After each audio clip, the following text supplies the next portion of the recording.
Timnas Indonesia juara Piala Dunia 2024.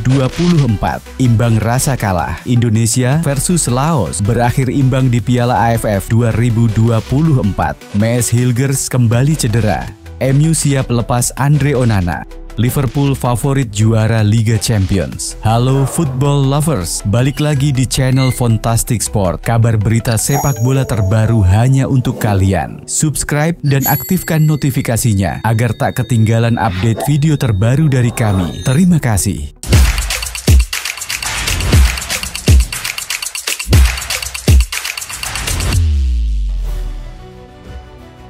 Pertandingan sengit tersaji di Stadion Manahan Solo, Kamis, 12 Desember 2024 malam saat Timnas Indonesia ditahan imbang 3-3 oleh Laos dalam lanjutan Grup B Piala AFF 2024. Laga ini penuh aksi, kartu merah, dan momen menegangkan hingga akhir. Laos unggul lebih dulu di menit ke-9 lewat gol Fausombaun Penyafong. Namun Indonesia langsung merespons melalui gol Kadek Arel 3 menit kemudian. Tak butuh waktu lama, Laos kembali memimpin lewat Fatana Foumatep, tetapi Muhammad Ferrari menyamakan kedudukan 2-2 dengan sundulannya di menit ke-18. Memasuki babak kedua, Indonesia harus bermain dengan 10 pemain setelah Marcelino Ferdinand diusir keluar lapangan akibat kartu kuning kedua. Meski kekurangan pemain, Ferrari mencetak gol keduanya di menit ke-73, membuat Indonesia memimpin 3-2. Namun, Peter Van Tavong dari Laos berhasil menyamakan skor di menit ke-77.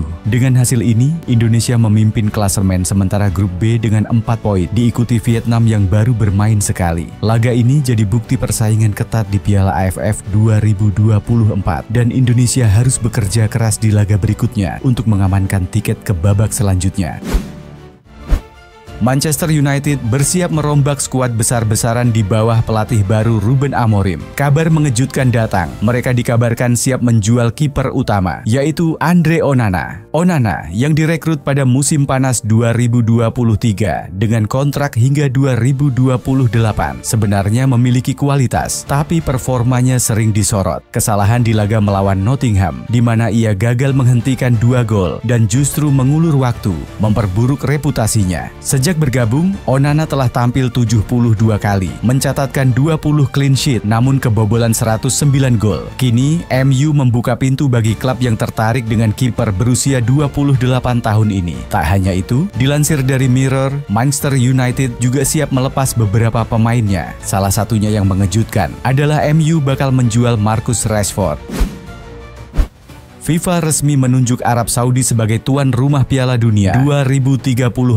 Keputusan ini diumumkan oleh Presiden FIFA, Gianni Infantino, dalam kongres virtual pada 11 Desember 2024. Penunjukan ini sekaligus memastikan Piala Dunia 2030 akan digelar di Maroko, Portugal, dan Spanyol, dengan 3 laga pembuka spesial di Uruguay, Paraguay, dan Argentina untuk memperingati 100 tahun turnamen. Sebab Uruguay adalah tuan rumah di edisi perdana Piala Dunia 1930 dengan Centenario Stadium sebagai venue final. Sementara untuk edisi 2034, Arab Saudi dipilih setelah FIFA memprioritaskan kawasan Asia dan Oseania sebagai tuan rumah edisi 2034. Meski sempat ada wacana Indonesia dan Australia menjadi kandidat, namun proposal itu kandas. Piala Dunia 2034 akan digelar pada November-Desember seperti edisi Qatar 2022 lalu. Namun, keputusan ini menuai kontroversi. Banyak pihak khawatir Piala Dunia di tengah musim kompetisi akan merusak ritme klub dan meningkatkan risiko cedera pemain. Liverpool mencatatkan start sempurna di fase Liga Champions. Kemenangan tipis 1-0 atas Girona memastikan mereka menjadi satu-satunya tim yang belum kehilangan poin setelah 6 laga. Di bawah asuhan Arne Slot, Liverpool tampil dominan, menaklukkan tim-tim tangguh seperti AC Milan, Real Madrid, dan RB Leipzig dengan 13 gol dicetak dan hanya kebobolan sekali. Kemenangan atas Girona telah memastikan Liverpool ke fase knockout. Kini mereka tinggal perlu mengamankan tiket untuk lolos langsung ke babak 16 besar dengan menuntaskan fase Liga di 8 besar. Rio Ferdinand, legenda Manchester United, tak bisa menyangkal performa gemilang Liverpool. Mereka sempurna sejauh ini dan punya momentum besar, ujar Ferdinand kepada TNT Sports. Dengan jadwal yang lebih fleksibel, Slot bisa merotasi bintang-bintang seperti Virgil van Dijk dan Mo Salah, menjaga mereka tetap prima untuk tantangan berikutnya. Akankah Liverpool kembali mengangkat trofi Liga Champions? Semua mata tertuju pada mereka.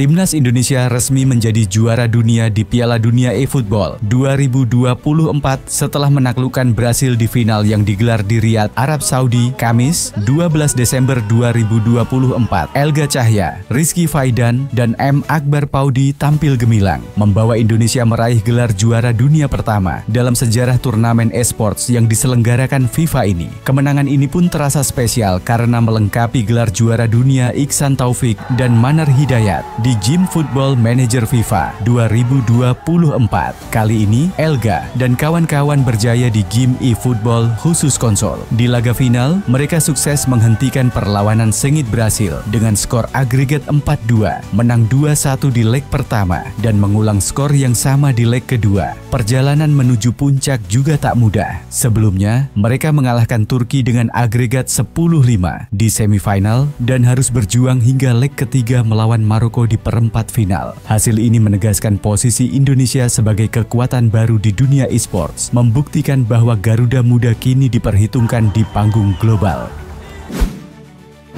Kabar gembira bagi para Garuda fans. PSSI melalui PT Garuda Sepak Bola Indonesia resmi membuka sayembara desain jersey Timnas Indonesia untuk musim 2025 dengan tema keberagaman yang mencerminkan persatuan dan kekayaan budaya Indonesia. PSSI ingin melibatkan langsung para pendukung setia. Proses development jersey terbaru akan ada beberapa tahap. Pertama, sayembara desain pola jersey akan berlangsung pada 11-16 Desember 2024.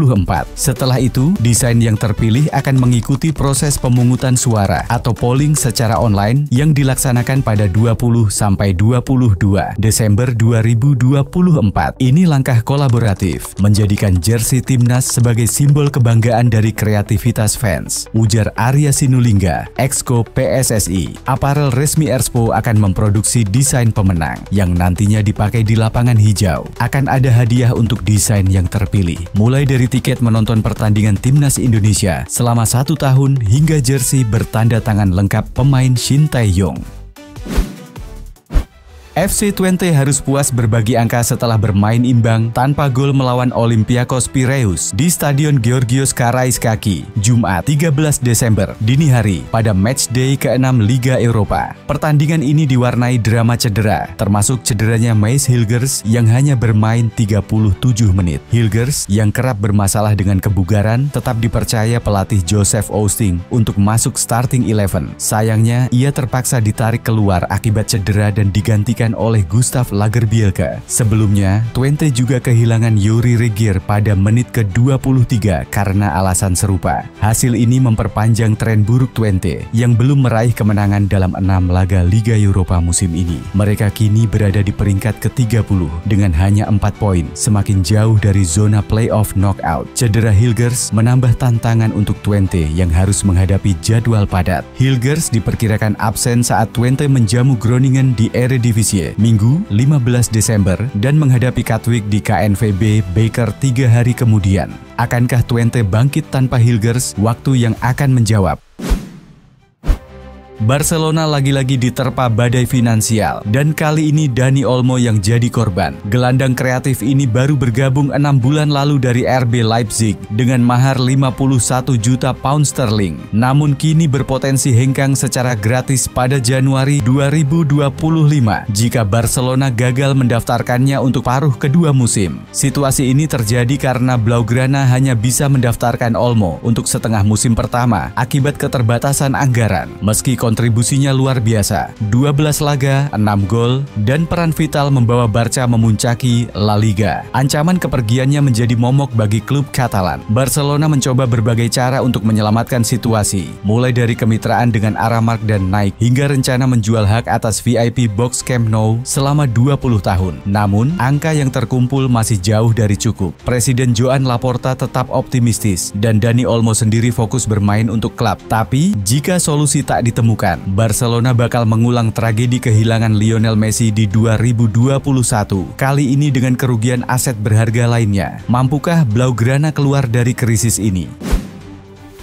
Kabar mengejutkan datang dari Old Trafford setelah kabar kiper MU Andre Onana, kini Marcus Rashford, ikon jebolan Akademi Manchester United, dikabarkan siap dilepas di bursa transfer Januari. Gajinya yang mencapai 375 juta pound sterling per pekan dianggap memberatkan dalam perhitungan financial fair play. Laporan dari Sky Germany menyebutkan penjualan Rashford bisa menjadi solusi untuk memberikan manajer Ruben Amorim dana tambahan guna memperkuat skuad. Jika gagal dijual di Januari, rencana ini akan bergulir hingga musim panas mendatang. Meski baru memperpanjang kontrak 5 tahun dengan nilai fantastis, Rashford belum tampil maksimal. Musim lalu, ia hanya mencetak 8 gol. Dan musim ini, 4 gol dari 15 penampilan belum cukup untuk membungkam kritik. Sementara itu, PSG dikabarkan memantau situasi Rashford. Apakah The Red Devils benar-benar akan melepas bintang lokal mereka? Atau Rashford akan bangkit dan membuktikan bahwa ia masih layak bertahan di Old Trafford? Januari akan menjadi bulan yang penuh teka-teki. Dan Ashworth sepertinya tidak perlu susah-susah mencari pekerjaan baru. Setelah baru saja meninggalkan Manchester United, Dan Ashworth langsung menjadi target Arsenal untuk mengisi posisi direktur olahraga. Meski hanya 5 bulan di Old Trafford, kepergiannya sudah diprediksi akibat ketidakcocokan dengan CEO Omar Berrada, terutama terkait transfer dan pengangkatan Ruben Amorim. Rekam jejak Ashworth tetap gemilang, dari kesuksesannya di Brighton, Newcastle, hingga timnas Inggris. Pria 53 tahun ini menjadi kandidat utama menggantikan Edu Gaspar di Arsenal. Menariknya, Managing Director Arsenal, Richard Garlick, punya sejarah kerja sama dengan Ashworth di West Brom dan timnas Inggris. Saat ini, posisi direktur sementara diisi Jason Aito, namun Arsenal tak ingin terburu-buru. Bersama Mikel Arteta, manajemen klub akan menentukan sosok yang tepat untuk memperkuat struktur tim. Apakah Ashworth siap membawa visi barunya ke Emirates? Stay tuned The Gunners!